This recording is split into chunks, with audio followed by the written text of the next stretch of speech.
24장 14절에서 18절 말씀입니다.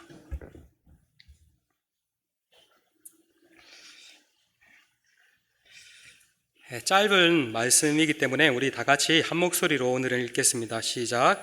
그러므로 이제는 여호와를 경외하며 온전함과 진실함으로 그를 섬기라. 너희 조상들이 강 저쪽과 애굽에서 섬기던 신들을 치워버리고 여호와만 섬기라.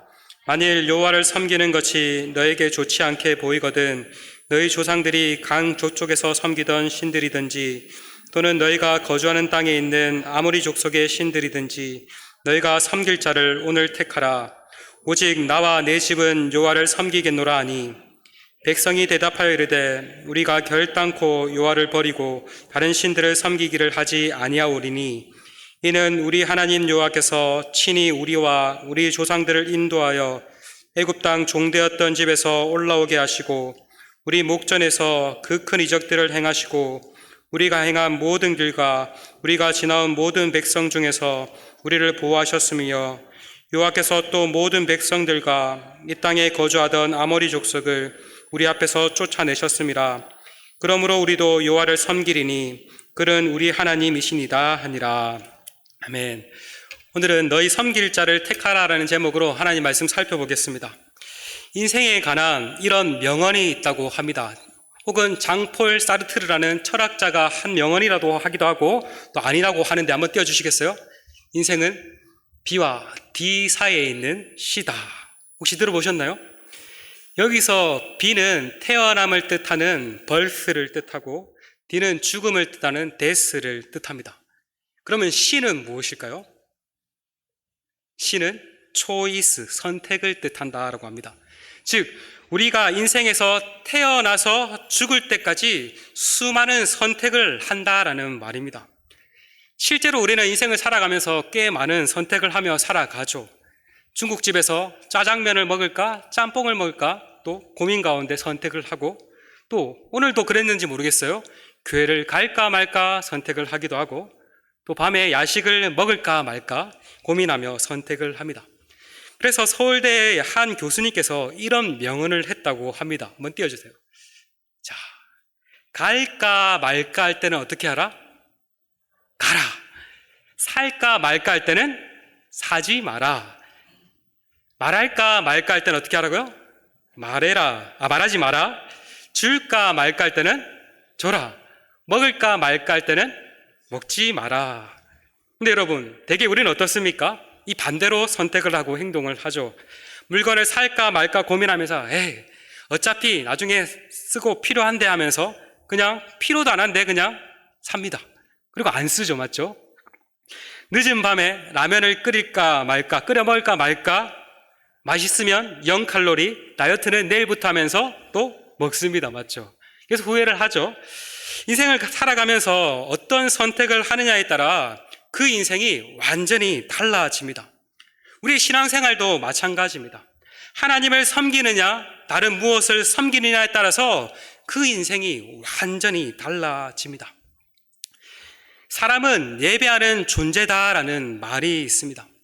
본래 사람은 하나님을 예배하도록 창조되었습니다. 그러나 타락 이후에 이 하나님을 예배하는 이 구조는 그대로인데 방향이 잘못되었어요. 하나님을 예배하는 방향으로 나아가야 되는데 이 구조는 그대로예요. 근데 이 방향이 다른 것을 예배하는 방향으로 나아가게 된 것입니다. 이처럼 모든 사람은 무언가를 예배해야 합니다. 하나님을 예배하든지 다른 무엇을 예배하든지 반드시 무언가를 예배합니다. 나는 아무것도 예배 안 하는데요 라고 말하는 사람도 있을 수 있습니다. 그러나 그렇게 말하는 사람조차도 무언가를 예배합니다. 이렇게 자신의 신념이 강한 사람일수록 자기 자신을 예배할 수도 있습니다. 그래서 미국의 소설가 있지만 지금은 고인이 된 데이비드 포스터 윌리스라는 사람이 미국의 한 대학교 졸업식에서 이렇게 연설을 했다고 합니다. 연설의 한 부분인데 제가 읽어보겠습니다. 삶이라는 매일의 전쟁터에서는 무신론이라는 것이, 신을 안 믿는다는 것이 존재하지 않습니다. 예배하지 않는다는 개념 자체가 없다는 말입니다. 사람은 누구나 무엇을 예배합니다. 우리에게 허락된 것은 무엇을 예배하느냐에 대한 선택뿐입니다. 이 사람은 하나님을 믿는 사람이 아닙니다. 기독교인이 아닙니다. 심지어 이 사람은 자살로 생을 마감한 사람입니다. 그런데도 그가 이렇게 말했다니 놀랍지 않습니까? 이 윌리스의 말처럼 모든 사람은 무언가를 예배하며 살아갑니다. 우리에게 허락된 것은 무엇을 예배하느냐? 선택뿐입니다. 여러분 어떻습니까? 여러분은 무엇을 예배하며 살아갑니까? 하나님입니까? 아니면 다른 무엇입니까? 오늘 이 말씀을 통해서 함께 점검해보고 하나님만을 섬기기로 다짐하는 시간이 되었으면 좋겠습니다. 이제 드디어 매일 성경 본문에 따라 여호수아서가 오늘로 끝이 났죠. 자, 오늘 말씀은 여호수아의 마지막 설교입니다. 여호수아를 중심으로 가나안 땅의 대부분을 차지하였고 이제 땅 분배도 끝이 났습니다. 여호수아는 자신의 사명을 잘 감당하였고 이제 죽음을 앞두고 있습니다. 이때 여호수아는 세겜이라는 곳에 이스라엘 백성을 다 불러 모아 이스라엘 백성들에게 마지막 말씀을 전합니다. 여호수아는 자신의 말이 이스라엘의 하나님 여호와께서 하신 말씀이다라고 말하며 하나님의 말씀을 전합니다. 먼저 여호수아는 하나님께서 과거 이스라엘에게 베풀어 주신 은혜에 관해 말을 하였습니다. 그것이 우리가 읽지 않았는데 오늘 읽은 본문 바로 앞에 24장 2에서 13절에 나옵니다. 하나님께서 어떠한 은혜를 베풀어 주셨는가 보니까 하나님께서 이스라엘의 첫 조상 아브라함을 부르시고 그를 가나안 땅으로 인도하셨다. 이 성경의 내용이 어디서 나오죠? 아브라함을 부르시고 그를 가나안 땅으로 인도하신 것, 그에게 자녀들을 주신 것. 성경 어디에서 나오죠? 어느 성경에서 나오죠? 창세기에서 나오죠.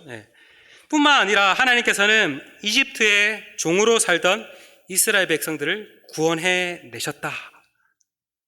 하나님께서 이스라엘 백성들을 구원한 내용 어느 성경에서 나오죠? 출애굽기에 나오죠. 뿐만 아니라 하나님은 대적들을 물리치사 이스라엘에게 가나안 땅을 주셨습니다. 이 내용은 성경 어디서 나오죠? 우리가 살펴보았던 여호수아에서 나왔죠. 이처럼 하나님은 과거부터 지금까지 이스라엘에게 은혜를 베풀어 주셨습니다. 이스라엘의 됨이 다 하나님의 은혜라는 것이죠. 여호수아는 이렇게 하나님께서 베푸신 은혜에 관해서 말을 했습니다. 그리고 그 은혜를 바탕으로 이스라엘 백성들에게 이렇게 살아라라고 말을 합니다. 그것이 오늘 본문 14절에서 15절입니다. 우리 함께 한 번만 더 읽어보겠습니다. 시작. 그러므로 이제는 여호와를 경외하며 온전함과 진실함으로 그를 섬기라. 너희 조상들이 강 저쪽과 애굽에서 섬기던 신들을 치워버리고 여호와만 섬기라. 만일 여호와를 섬기는 것이 너에게 좋지 않게 보이거든 너희 조상들이 강 저쪽에서 섬기던 신들이든지 또는 너희가 거주한 땅에 있는 아모리 족속의 신들이든지 너희가 섬길 자를 오늘 택하라. 오직 나와 내 집은 여호와를 섬기겠노라 하니. 앞서 여호수아는 이스라엘 백성들에게 하나님께서 베푸신 은혜에 관해서 말을 했습니다. 그런 뒤에 그러므로 이제 이렇게 살아라 라고 말을 합니다. 제가 세 문장으로 요약하면 이거예요. 여호와 하나님을 경외해라. 여호와 하나님을 섬겨라. 다른 신을 치워버려라. 다시 한 번 더요. 여호와 하나님을 경외해라. 여호와 하나님을 섬겨라. 다른 신을 치워버려라. 한마디로 말하면은 하나님을 사랑하라. 하나님만 사랑하라라고 할 수 있습니다. 먼저 하나님을 경외한다는 것이 무엇일까요? 하나님을 경외한다는 것은 하나님을 두려워하는 가운데 사랑하는 것을 뜻합니다. 이 경외라는 말 안에는요, 하나님을 사랑하는 마음과 하나님을 두려워하는 마음이 합쳐져 있습니다. 여러분 이게 좀 이해가 됩니까? 쉬운 예로 꼭 그렇진 않지만 진짜 내가 좋아하는 연예인을 정말 너무 좋아하는 연예인인데 그 연예인이 오늘 딱 갑자기 문을 열고 들어와서 나에게 가까이 왔다라고 한번 생각해 보세요. 그럴 때 이렇게 그 연예인에게 어떻게 했어요? 막 부끄러워서 말 못하겠죠. 맞죠? 너무나 사랑하는 연예인이기 때문에 너무나 사랑스러운 마음과 동시에 가슴이 콩닥콩닥 두려운 마음이 들 거예요. 아마 제대로 말도 못 붙일 거예요. 맞죠? 이게 쉽게 말하면 경외예요. 이처럼 여호수아는 하나님을 경외하라라고 말합니다. 하나님을 두렵고 떨림으로 사랑하라는 것이죠. 뿐만 아니라 하나님을 섬겨라라고 말을 합니다. 여기서 섬겨라라는 말은 다른 말로 말하면 하나님께 제사 드려라라는 말입니다. 오늘날 우리로 치면은 하나님을 예배하라라는 말이라고 할 수 있습니다. 모세는 이스라엘 백성들에게 하나님만을 예배하라라고 말을 한 것입니다. 그런데 15절에서는 하나님을 예배할지 다른 신들을 예배할지 둘 중 하나를 선택하라라고 말을 합니다. 이게 무슨 말일까요? 하나님도 예배하고 동시에 다른 신도 예배할 수 있다 없다? 하나님도 예배하고 양다리 걸쳐서 다른 신도 예배할 수 있다 없다? 없다라는 말입니다. 하나님을 예배하는 것이면 하나님을 예배하는 것이고 다른 신을 예배하는 것이면 다른 신을 예배하는 것이지 하나님도 예배하고 다른 신도 예배하고 이렇게 양다리 걸치기 할 수 없다. 신앙생활에 있어 양다리 걸치기는 없다라는 말입니다. 여러분, 우리도 마찬가지입니다. 우리도 하나님을 예배하느냐 아니면 다른 것을 예배하느냐 둘 중 하나를 선택해야 합니다. 그 선택이 여러분의 인생 전체를 결정하게 될 것입니다. 당신이 예배하는 것이 바로 당신이라는 말이 있습니다. 한번 띄워주시겠어요? 자, 당신이 예배하는 것이 곧 바로 당신이다. 이 말은 그 사람이 무엇을 예배하는지를 잘 살펴보면 그 사람이 어떠한 사람인지 알 수 있다라는 말입니다. 왜냐하면 그 사람이 예배하는 대상을 닮아가기 때문입니다. 여러분은 무엇을 예배합니까? 교회에 다니고 있으니까 이렇게 하나님을 예배하러 나왔으니까 당연히 하나님이죠 라고 말을 할 수도 있어요. 그러나 과연 그럴까요? 이렇게 하나님을 예배하러 났다고 해서 모두가 다 하나님을 예배할 수도 있고 안 할 수도 있습니다. 하나님을 예배할 수도 있고 안 할 수도 있습니다. 같은 예배의 자리에 있지만 어떤 사람은 지금도 하나님의 예배할 수 있지만 어떤 사람은 지금도 이 순간에 다른 무엇을 예배할 수도 있습니다. 그것을 어떻게 알 수 있을까요? 지금 여러분의 마음과 생각이 어디를 향해 있는지를 보면 알 수 있습니다. 여러분의 마음과 생각이 하나님을 향해 있으면 지금 하나님을 예배하는 것이지만 다른 무언가를 향해 있으면 오늘 예배 끝나고 어디 가지? 오늘 예배 끝나고 뭘 먹지? 딴 생각에 가 있으면 그것을 예배하는 것일 수 있습니다.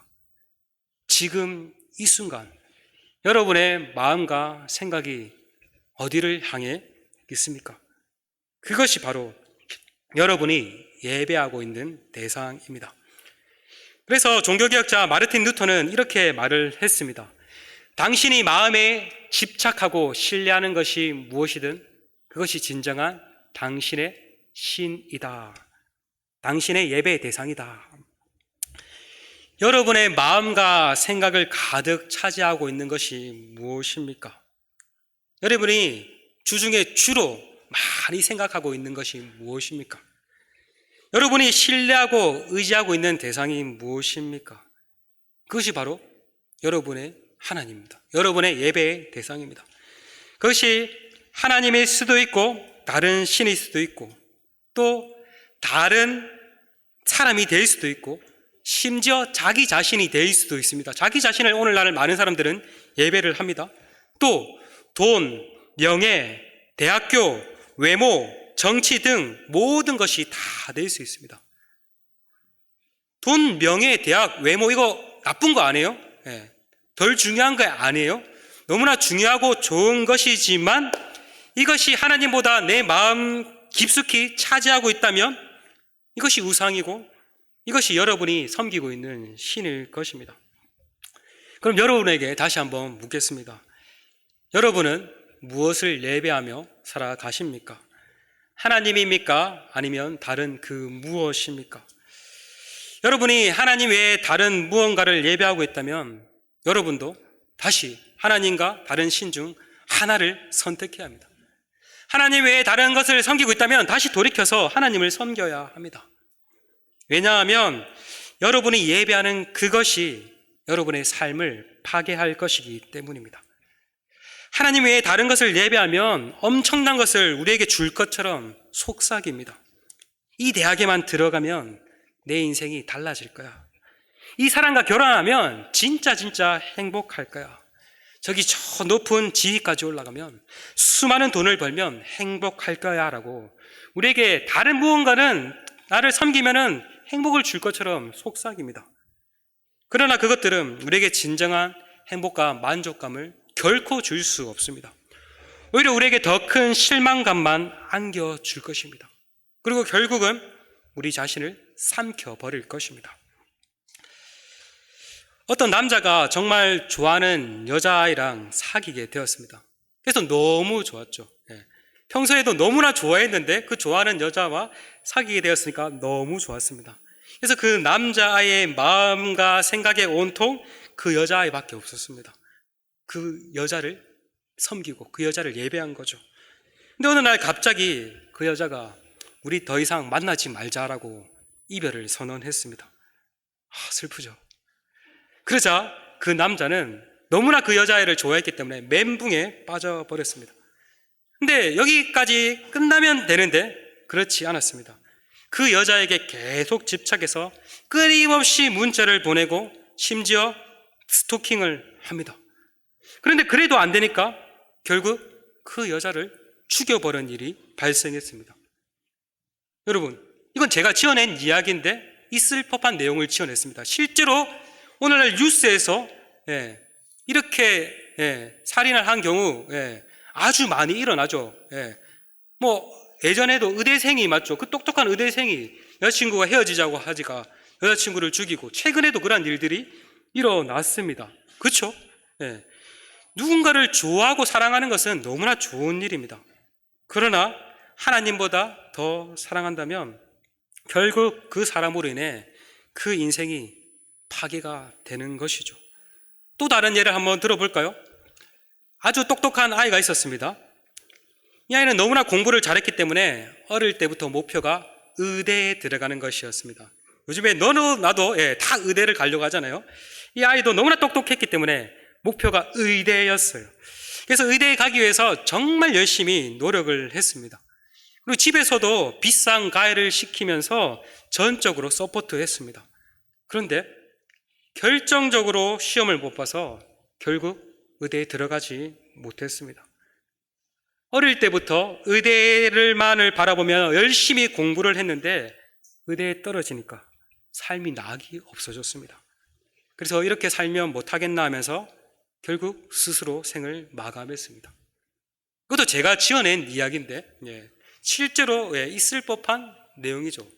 예전에 스카이캐슬, 사실 그게 드라마지만 실제로 있을 법한 내용입니다. 맞죠? 그 대학교가 예배의 대상이었는데 그렇게 하지 못하자 그 인생을 삼켜버린 것이죠. 그 외에도 자신이 예배하는 것이 큰 실망을 안겨주고 그로 인해서 삶이 파괴되는 경우는 무수히 많을 것입니다.